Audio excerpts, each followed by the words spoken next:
Ciclo de replicación del VIH, presentado por egresado de la Facultad de Medicina de la Universidad Nacional Autónoma de México. médico internista, especializado en la atención integral de pacientes que viven con VIH, en el Hospital General de Zona número 3 de San Juan del Río, Querétaro. Máster en VIH por la Universidad Rey Juan Carlos de Madrid, España.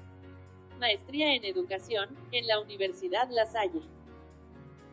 Autor y coautor de múltiples artículos en revistas médicas. Autor del capítulo Derrame pleural, en el Manual de Medicina Interna del Hospital General de México 2009. Ganador del Premio Rolando Figueroa Barrios en el Congreso de Lima, Perú 2012. Reconocimiento como conferencista en el Congreso de Gastroenterología 2012. Y actual secretario de la AMBI. Él es el doctor Javier Enrique Cruz Herrera. Hola, ¿qué tal? Sean bienvenidos a su módulo 2, donde hablaremos del ciclo del VIH. Soy el doctor Javier Enrique Cruz Herrera y hoy tendré el gusto de hablarles de los puntos básicos acerca del ciclo de VIH. Recuerden que hablamos más del ciclo de replicación más que del ciclo de vida, ¿no? A veces estamos acostumbrados con algunos otros análisis de parásitos, bacterias, donde podemos hablar del ciclo de vida. Pero en este caso, como los virus son prácticamente un paquete de DNA y RNA, que se consideran que pueden considerarse que tienen una actividad in vivo, solamente cuando ya están en su célula diana y están haciendo los nuevos virus, ¿verdad? Entonces, en este caso, hablaremos del ciclo de replicación del VIH. Espero que hayan disfrutado su módulo 1 y que disfruten este módulo 2. Entenderán que los virus son fascinantes, tienen una forma de actuar extraordinaria que hacen que utilicen las células diana para producir sus nuevos virus, mantener una población estable y poder ser contagiosos y así persistir sobreviviendo, ¿no? La llamaríamos así a través de todo este tiempo que tenemos conociendo al virus del VIH, ¿no? Bueno, vamos sin más preámbulos a tratar de definir lo que sería su origen. Ustedes saben que el virus del VIH prácticamente ha sido, pues a través de varias transmisiones zoonóticas, es que tenemos del virus de inmunodeficiencia simiana, lo que actualmente conocemos, el virus del VIH. Y aquí tenemos una división de los retrovirus que es básicamente en relación a su estructura, ¿no? Así podemos ver los epsilon retrovirus, los gamma retrovirus, los delta retrovirus. Y todos estos retrovirus nos vamos a enfocar a la familia que queremos ver, que son los lentivirus. Y en esta lentivirus podemos encontrar especialmente lo que es el virus de inmunodeficiencia simiana, que es donde, de acuerdo a los análisis filogenéticos, vemos que es el origen del virus del VIH, tipo 1 y tipo 2. El tipo 1 es el que está más desplegado a nivel mundial y es el que prácticamente vemos en toda América. Y el tipo 2 está prácticamente de manera endémica en lo que sería la región de África subsahariana. Entonces, de estos todavía podemos tener varias subdivisiones, ¿no? Pero conocemos que el virus del VIH, el tipo 1 y el subtipo B es el que vemos con mayor frecuencia. Hablando de esta familia Retroviridae, vemos cómo es frecuente también la clasificación que vemos aquí, de donde vemos a los oncovirus tipo B, C, D, y también vemos y recalcar el origen de esta familia Retroviridae, que son los lentivirus, que es de donde viene el virus de inmunodeficiencia humana.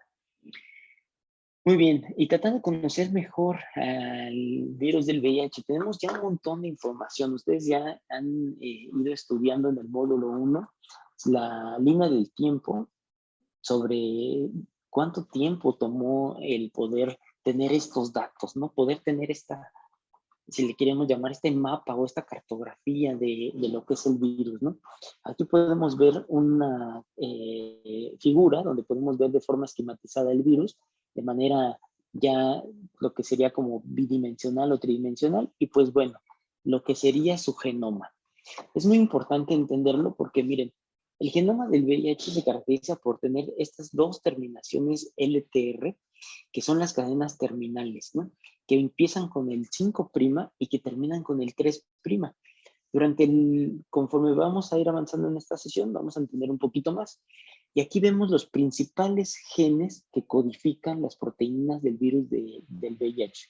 Tenemos al gen GAG, al gen POL, al gen REF, TAT, EN y el gen NEF, NEF. Y también algunos otros como el VPR, VIF y el VPU. Sobre todo, y a lo mejor estamos más familiarizados con el gen POL, porque el gen POL es el que se encarga sobre todo de hacer algunas proteínas, sobre todo internas, ¿no? Como sería la proteasa, la retotranscriptasa y la integrasa. Y es precisamente el análisis genético del gen POL de donde sacamos nuestros genotipos, pues. Es lo que analizamos en un genotipo cuando pedimos de transcriptasa, transcriptasa y de la integrasa, ¿no? De la proteasa. Y tenemos también otros genes que van a codificar las proteínas de la estructura, ¿no? Como en este caso, el gen ENF. Aquí podemos ver cómo es el encargado de la proteína GP120 y la GP41. Y también algunas proteínas de estructura como la P24, que se codifican a través del gen GAG, que son muy importantes porque ustedes saben que hoy día utilizamos el ELISA de cuarta generación, que nos permite tener un periodo de ventana mucho más corto, ¿no? Que no solamente es la prueba tradicional, sino con la proteína P24 podemos tener un diagnóstico en las 2 semanas de haber tenido una exposición. Entonces, todo esto es muy importante y es entenderlo y pues entender las aplicaciones clínicas que a veces hacemos, pero que no tenemos bien claras cuál es su origen, ¿no? De tal manera que aquí sí nos vamos a detener para analizar cuál es la función de los genes del VIH y qué proteínas codifican. Habíamos hablado el gen GAG, P24, P17 y P7. El gen POL, la proteasa, la transcriptasa reversa y la integrasa, ¿no? Que son las principales, ¿no? Son importantísimas para el ciclo de replicación, ¿no? El gen EMP, que es de la envoltura, tenemos al GP120 y a la GP41, que son estas dos proteínas. Prácticamente, si ustedes realizan una prueba de Western blot y tienen la GP120 y la GP41, prácticamente ya tienen diagnóstico. Y sobre todo si tienen la combinación del antígeno P24, la GP120 y la GP41, ahí ya no podemos tener duda. El diagnóstico está establecido, ¿no? Que son las proteínas que analiza el Western blot, que le llamamos nuestra prueba confirmatoria, ¿no? Después de 2 ELISAs, un Western blot, y que estén presentes estas proteínas, no hay más. Hay ocasiones donde algunos virus pueden tener la proteína GP120 y podemos tener lo que serían reacciones cruzadas, ¿no? Entonces tener un Western blot indeterminado. Algunos virus, como es el citomegalovirus, podría darnos estas características, ¿no? Y darnos una prueba falsa positiva. Pero bueno, es importante entender esto porque ya sabemos, y lo van a ver cuando hablemos de diagnóstico, que hay algunas combinaciones que es lo que hace que tengamos un Western blot positivo. Bien, tenemos el gen TAT, que también es un paso importante porque participa en la activación transcripcional, que es una proteína reguladora esencial para la replicación del virus, pues. Y actúa uniéndose a la región del TAR del genoma, ¿no? Pues, el gen RED, que es la segunda proteína reguladora esencial para el virus, es una fosfoproteína que se une al REF y promueve el transporte y la estabilización del ARN mensajero entre el núcleo y el citoplasma. Y así podemos ver cada una cómo tiene una función específica, ¿no? el VIH, por ejemplo, que es un factor de infectividad viral, ¿no? Y que nosotros sabemos y vemos de pronto pacientes que tienen un reciente diagnóstico, pero que ya están en etapa de SIDA, ¿no? Eso lo podemos ver mucho en una primoinfección, donde vemos un descenso brusco de los CD4, ¿no? Y posteriormente una estabilización. Pero hay unos factores que tienen que ver con el virus, tienen algunos factores que tienen que ver con el huésped, y otros factores que pueden llevarnos a que un paciente sea un progresor rápido, ¿no? Y tienen que ver mucho con esto, ¿no? Entonces, esto es fundamental. Les pido que lo revisen con tiempo en el texto que tiene su módulo y lo puedan pues, entender y poder memorizar mucho mejor. Y entonces, este es nuestro enemigo, digámoslo así, ¿no? Que es el virus del VIH, que a veces cuando uno se profundiza en el entendimiento del virus, entiende que tiene mecanismos fascinantes para mantener una replicación estable, para poder seguir infectando, para sobrevivir, ¿no? Y es al día de hoy que tenemos ya más de 40 años con la pandemia del VIH, que seguimos teniendo, a pesar de tratamientos muy efectivos, pues no podemos hablar de la erradicación completa con el tratamiento antirretroviral, ¿no? Porque sabemos que están los llamados santuarios, ¿no? Que son sitios donde el virus persiste replicándose. Y bueno, este es un esquema estructural del VIH y vemos lo que hablábamos, ¿no? La cadena de bicapa lipídica, a la proteína de la integrasa, la proteasa, la retrotranscriptasa, el ARN genómico. Digo, yo sé que ustedes lo saben, pero es un retrovirus precisamente porque tiene dos cadenas de ARN, ¿no? La nucleocápside, la clápside, las proteínas de matriz, las transmembrana, que es la GP41, y las proteínas de superficie.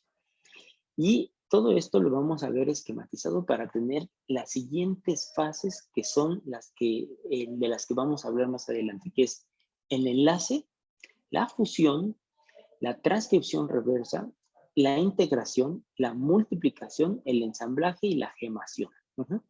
Y las vamos a tratar de desarrollar de manera sencilla para que entendamos el ciclo de replicación.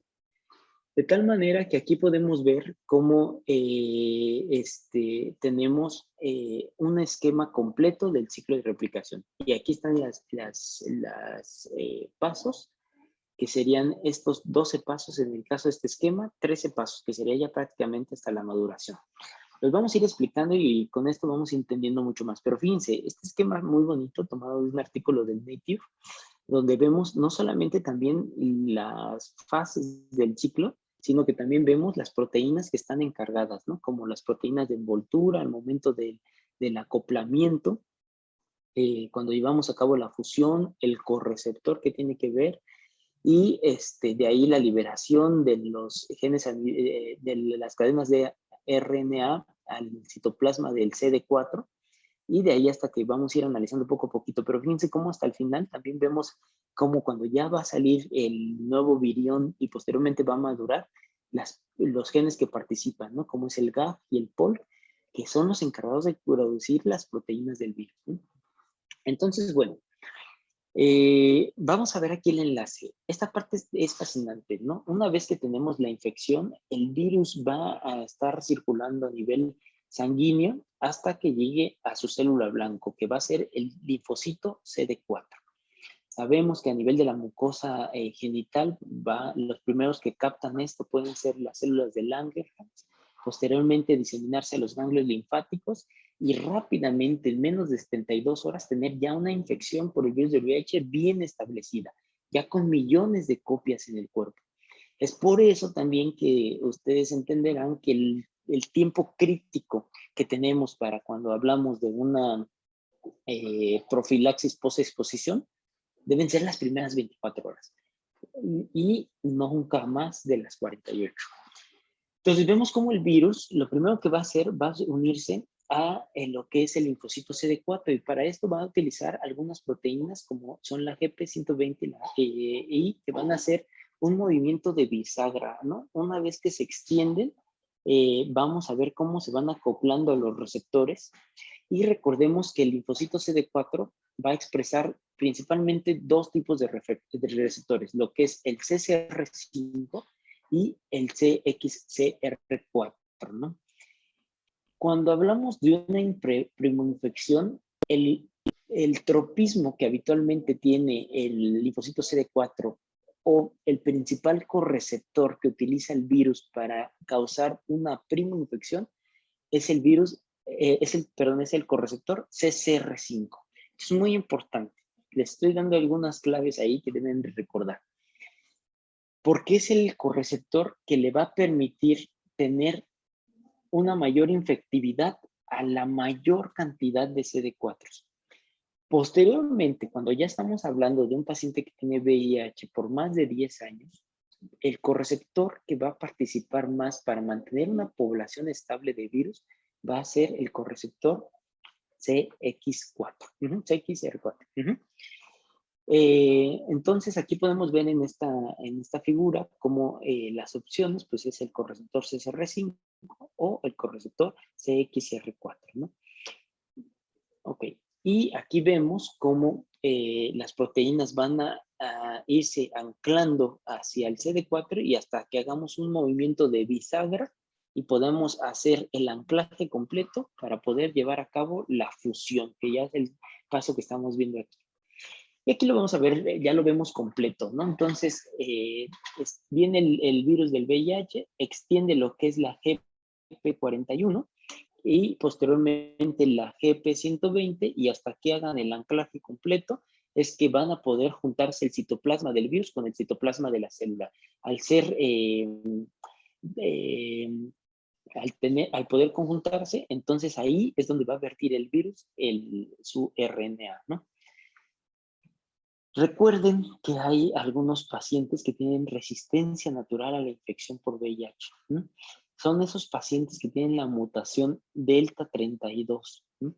Y tenemos, como son dos proteínas que salen a través del GP41, las que van a hacer el anclaje, el acoplamiento, podemos tener Delta 32 heterocigoto o delta 32 homocigoto.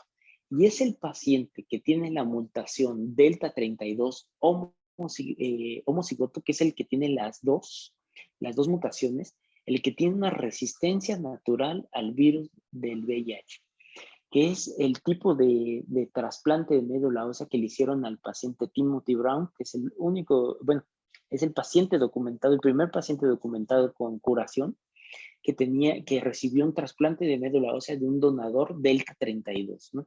Que tenía ya una resistencia natural. Es evidente que tuvieron que hacer pruebas de tropismo para ver si el virus del VIH de Timothy Brown tenía preferencia para entrar por el CCR5 o CXR4, ¿no? Bueno, entonces todo esto, como pueden entender, es fascinante, pues realmente, ¿no? Y vean todos los avances que se han logrado en 40 años de la pandemia, ¿no? Que nos permiten entender mucho mejor esta situación, ¿no? Entonces, una vez que la GP41, la GP130 eso, y pueden entrar, ya llegamos a la fase de la fusión, que es precisamente cuando se une el virus con el citoplasma del CD4 y vierte las cadenas de RNA. Una vez que están las cadenas de RNA, recuerden que no es posible esto integrarlos al DNA del CD4 para empezar a producir las proteínas del virus. Por eso necesitamos de una enzima que es muy importante, que es la retotranscriptasa. Y esta va a encargarse de convertir a las proteínas de RNA a proteínas de DNA.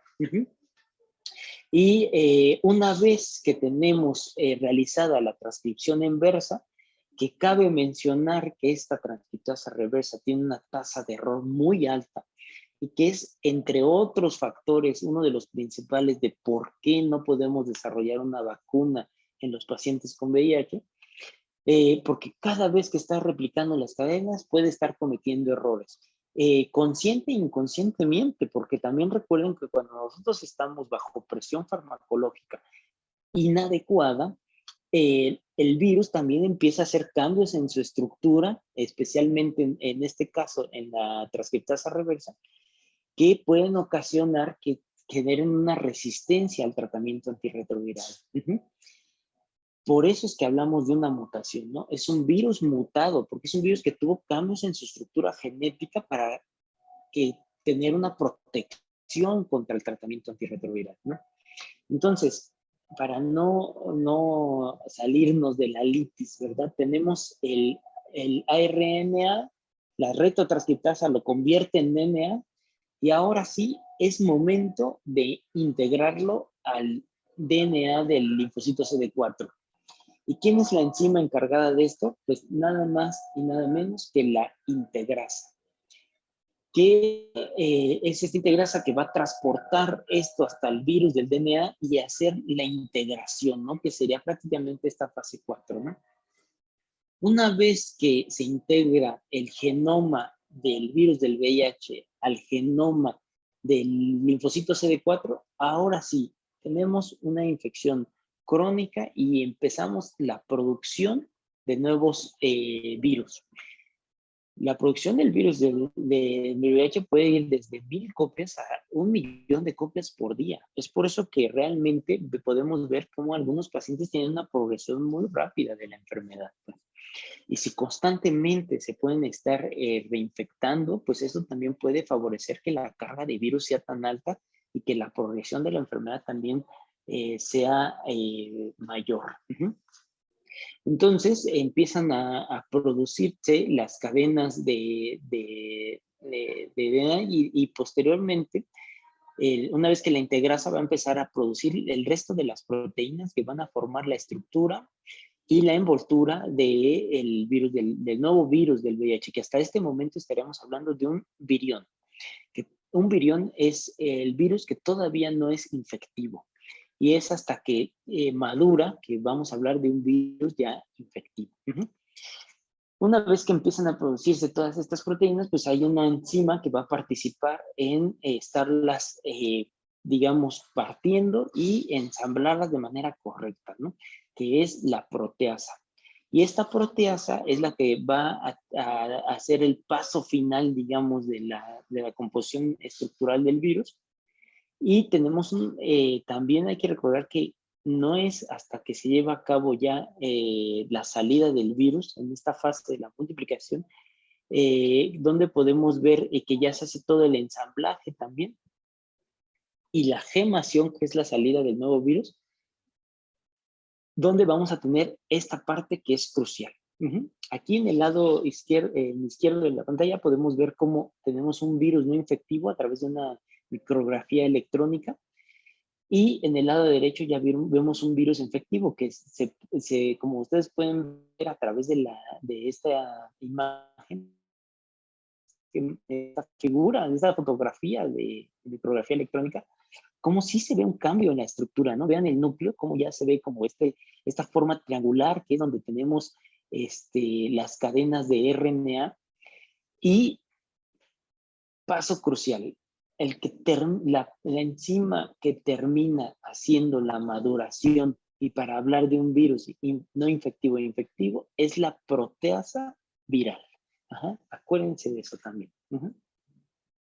Bueno, muy bien. En una forma de un esquema, para decirlo rápido y a lo mejor ir platicando respecto a los déjenme bajar un poco el sonido. Ok, vamos a ir hablando y aquí es lo que vamos a ver de un esquema un poquito mejor, ¿no? Que es a través de un video.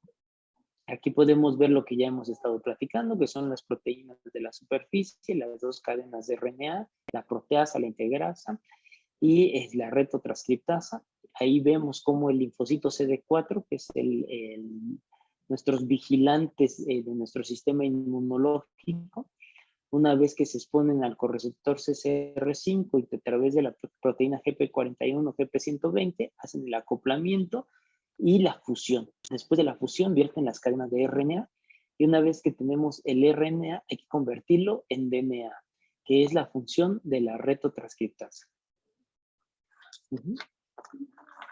Posterior a esto tenemos ahora sí la acción de la integrasa. Y una vez que tenemos a la integrasa que ya empezó a sintetizar las nuevas cadenas de RNA del virus, del nuevo virus, vemos cómo salen del núcleo del linfocito CD4 y ahí vamos a tener la participación de otra enzima, que es la proteasa. Recuerden, tenemos inhibidores de la entrada, inhibidores de la fusión, inhibidores del correceptor CCR5, inhibidores de la transcriptasa reversa nucleótidos y no nucleótidos, inhibidores de la integrasa, inhibidores de la proteasa. Entonces, tenemos prácticamente blancos terapéuticos a todos niveles, ¿no? Y aquí podemos ver cómo es que el virus ya sale y va a madurar. Pero recuerden que la maduración se lleva a cabo ya a nivel sanguíneo a través de la proteasa viral. Y también ahí podemos ver cómo se forman nuevos y nuevos y nuevos virus, ¿no? Desde 1000 a 1.000.000 de copias por día, ¿no? Muy bien. Finalmente, ya para terminar, tenemos aquí que uno de los esquemas, que también es en uno de los artículos que les compartí en su plataforma, hay el resumen, que es el resumen, que es la piedra base de documento para leer, y hay dos artículos que les compartí que están muy buenos. Tienen estas imágenes, que es uno del Network y este segundo, donde podemos ver todas las fases del virus, ¿no? Lo mismo que hemos estado hablando. Y pues bueno, estos esquemas que a veces nos pueden ayudar a entenderlo mucho mejor, ¿no? Dependiendo de nuestro tipo de pensamiento, ¿no? Muy bien, entonces, pues bueno, creo que ya para no redondar, vamos a terminar, ¿no? El virus nunca se rinde, pues siempre sigue luchando para mantener una población estable y poder seguir infectando personas, ¿no? Hoy por hoy tenemos tratamientos muy efectivos, ya hablamos de dónde están nuestros blancos terapéuticos y el entender el ciclo de replicación del VIH no solamente nos va a servir para entender los blancos terapéuticos, sino también nos va a ayudar a entender de dónde vienen las pruebas de genotipo, de dónde vienen las pruebas de genotipo de integrasa con el análisis del GenPol, los de la envoltura, haríamos un tropismo, etcétera, ¿no? Entonces, así como el virus no se rinde, ustedes nunca se rindan. Y yo siempre he admirado a los médicos que tratan VIH porque nunca dejan de estudiar, ¿no? Entonces, bueno, espero que disfruten este módulo y sea tan fascinante como todo su diplomado. Van a encontrar las actividades que vamos a desarrollar durante el módulo, que es un examen inicial, un examen final, la actividad, que es el producto que vamos a realizar durante la semana de trabajo, y pues bueno, las lecturas, ¿no? Las lecturas que son obligadas, ¿no? La del texto obligatorio y los dos muy interesantes. Muy bien, pues estaremos en comunicación ante dudas en la plataforma.